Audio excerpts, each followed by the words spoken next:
warahmatullahi wabarakatuh. Waalaikumsalam warahmatullahi wabarakatuh.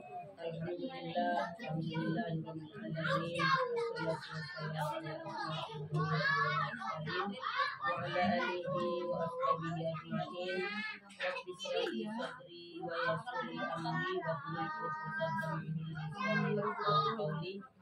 Yang kami hormati ibu baik, keluarga, jemaah yang hadir pada siang yang berbahagia ini. Kedua kali salam dan salam tak lupa kita hadiahkan kepada Nabi kita Muhammad Sallallahu Alaihi Wasallam dengan melafazkan Allahumma shalli ala Sayyidina Muhammad wa ala alihi Sayyidina Muhammad.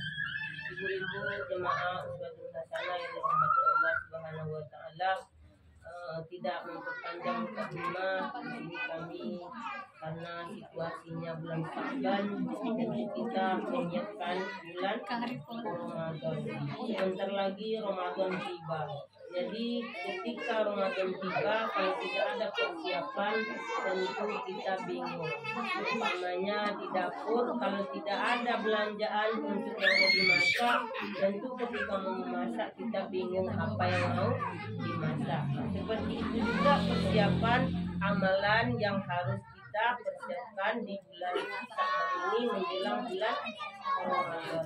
Jadi bulan Ramadan itu bulan yang sangat mulia, bulan yang sangat banyak pahalanya jika kita melaksanakan ibadah-ibadah.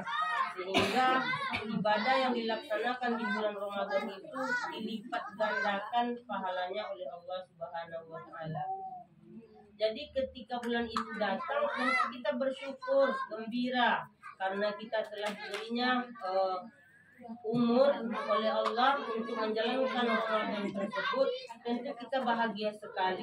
Tapi kenapa apakah bahagia itu akan kita ungkapkan dengan makanan saja atau dengan pakaian saja? Itu tidak mungkin, karena bukan yang banyak pahala itu makan dan pakaian, tetapi yang banyak pahala itu adalah amalan. Jadi amalan di bulan Ramadan itu berlipat ganda sehingga 70 kali lipat daripada bulan-bulan yang lain. Jadi begitu istimewanya bulan Ramadan itu. Jadi ketika dia datang tentu kita bersiap menyambutnya, bulan yang mewah itu. Bukan menyambutnya dengan makanan yang enak, bukan menyambutnya dengan pakaian yang bagus, tetapi memperbanyak amalan untuk persiapannya. Untuk memperbanyak itu, kalau kita mau beramal di bulan itu fokus, berarti kita membiasakan di bulan ini. Jadi amalan yang kita bawa ke puasa itu tidak canggung lagi, sehingga kita puasa itu sudah biasa-biasa saja, tetapi pahalanya berlipat ganda. Ada amalan yang harus kita lakukan sebelum bulan Ramadan. Yang pertama, ketika kita beribadah itu mau berlipat ganda, yang pertama kita harus memperbaiki hubungan kepada Allah. Apa itu? Kalau kita misalnya sholat belum full atau tepat waktu, langsung di bulan ini kita biasakan agar di bulan Ramadan kita tidak terbiasa molor-molorkan waktu sholat tersebut.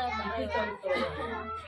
Ketika kita sholat tidak kita biasa berzikir, nah di bulan ini kita bersiaplah. Setiap sudah sholat itu kita berzikir, bertasbih kepada Allah agar di bulan Ramadan kita asik, karena kalau kerjaan itu terbiasa maka kita rasanya ada beban kalau tidak dilakukan. Jadi itu perbaiki dulu hubungan kepada Allah agar di bulan puasa itu kita lebih baik hubungannya dengan Allah supaya pahalanya dapat berlipat ganda. Yang kedua, kita harus memperbaiki hubungan antara manusia.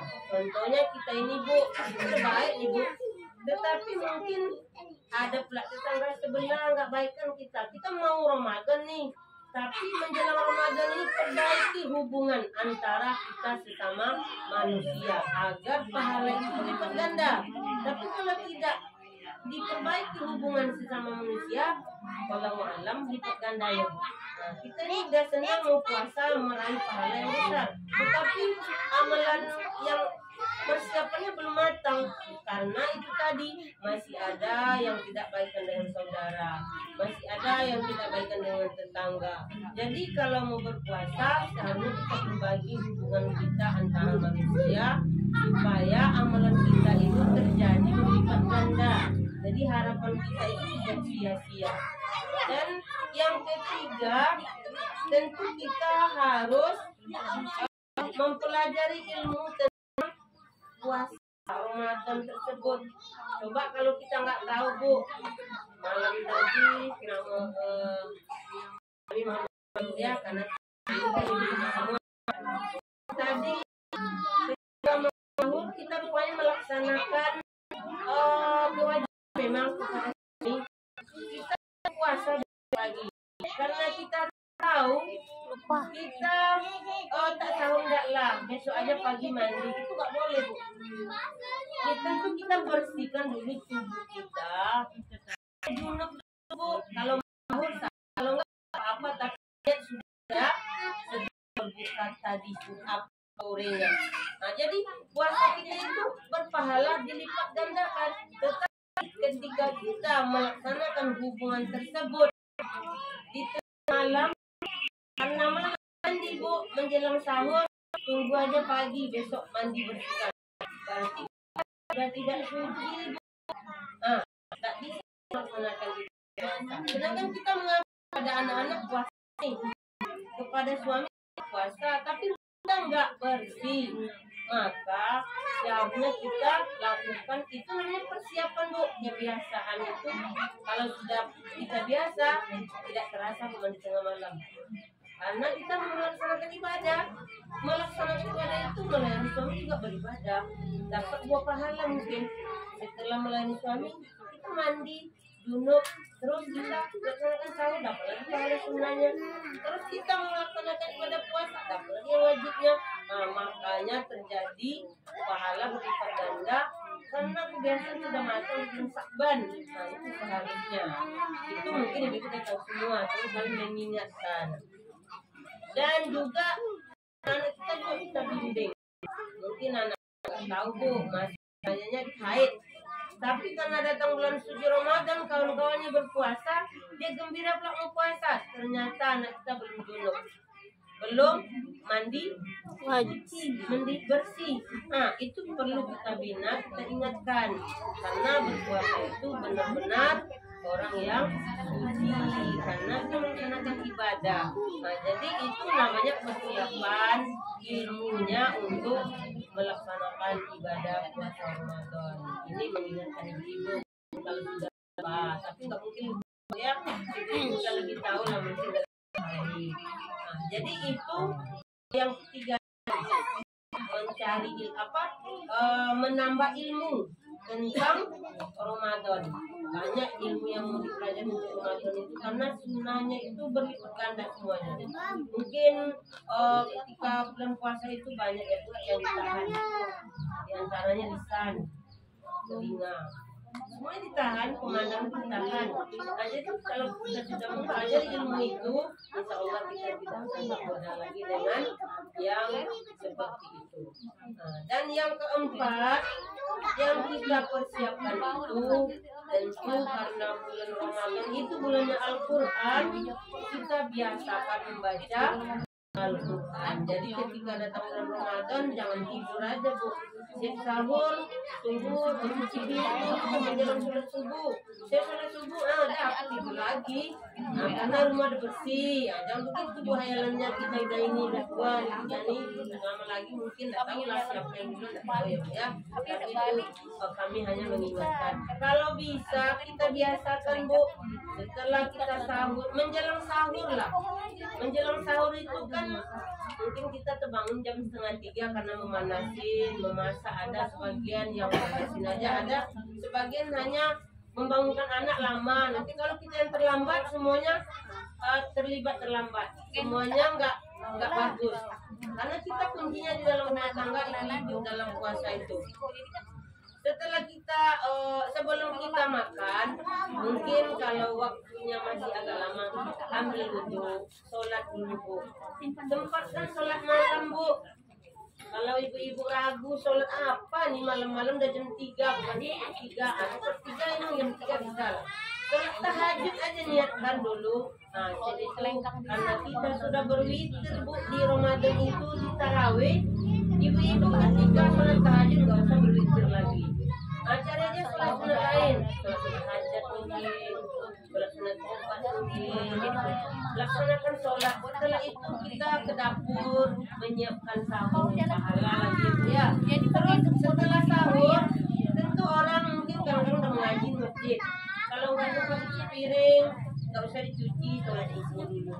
Kalau piring itu walaupun tidak dicuci dia ketika sholat setelah sholat subuh, dia tidak akan menangis untuk cuci menjelang jam 7 pagi. Usahakanlah baca Al-Quran dulu, karena bulan ini bulan Al-Quran. Siapa saja yang membaca Al-Quran di bulan Ramadan itu, maka pahalanya lipat gandakan. Nah, jadi alangkah bahagianya kita setelah Ramadan kita melaksanakan ibadah-ibadah yang ada di dalam bulan Ramadan tersebut. Jadi persiapan itu sebaiknya kita siapkan dari sekarang, kebiasaan yang seperti itu. Ya contohnya tadi Bu,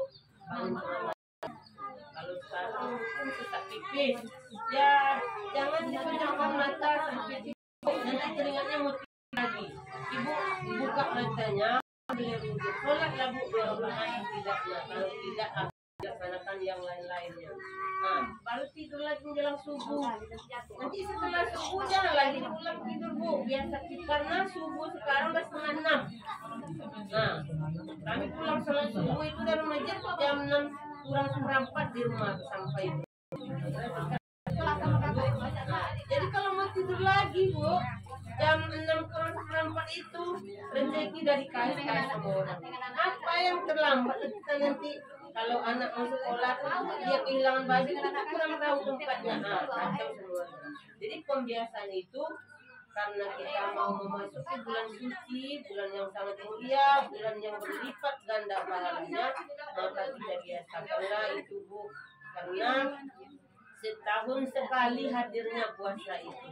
Di dalamnya itu penuh rahmat dari Allah SWT. Bagaimana hadis juga menyebutkan barang siapa yang pada bulan mendekatkan diri kepada Allah bulan Ramadan tersebut itu dengan suatu kebaikan nilainya seperti orang melakukan perbuatan diwajibkan pada bulan lainnya. Intinya yang sunnah kita lakukan di Ramadan itu pahalanya kita melakukan di bulan-bulan lain dengan yang wajib. Apa contohnya? Perintah sholat. Jadi kalau sholat wajib, sebesar itulah pahala sunnahnya di bulan Ramadan itu. Jadi alangkah bahagianya kita di bulan itu dengan melaksanakan ibadah. Jangan kita tergiur lagi dengan hawa-hawa, mungkin seperti untuk berbuka makanan yang benar. Kalau kita ikhlas berpuasa, Bu, insya Allah ada jalannya nanti. Setelah kita dulu ada aja ide mau dimasak, ada aja ide yang mau kita bikin anak-anak itu terwujud sore nanti. Insya Allah itu kalau kita yakin. Jadi bagaimana tadi yang kedua memperbaiki hubungan sesama manusia. Contohnya kita dirantau. Hanya dirantau daripada kampung halaman sendiri kan. Tentu kalau mau berpuasa itu kita pergilah bersilaturahmi ke rumah keluarga kita mungkin atau ke rumah orang tua minta maaf karena kita menjalankan ibadah puasa Ramadan. Ya bersilaturahmi intinya. Jadi itu sama dengan memperbaiki hubungan. Juga kalau yang meninggal aja kita kunjungi dan tiada puasa ini.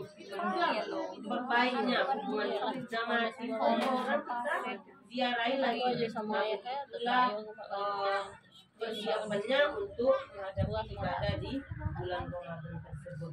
Al-Quran surah Hujurat ayat 10 menyebutkan namal mu'minuna Wadam fa'asuisu baina ahawaikum wattaqullaha la'allakum turhamun.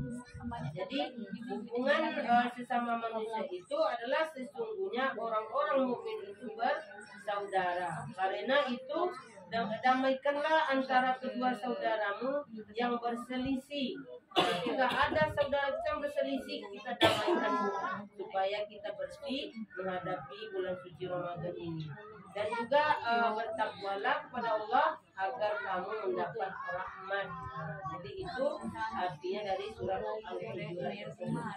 Jadi mungkin itu saja amalan-amalan yang kita akan persiapkan menjelang bulan Ramadan ini. Mudah-mudahan di antara kita ini tetap berhubungan baik, terjaga silaturahmi. Mudah-mudahan di bulan Ramadan kita dapat amalnya berlipat ganda oleh Allah Subhanahu wa taala. Itu saja yang bisa dapat kami sampaikan, lebih kurang kami mohon dimaafkan. Wabillahi taufiq wal hidayah. Assalamualaikum warahmatullahi wabarakatuh.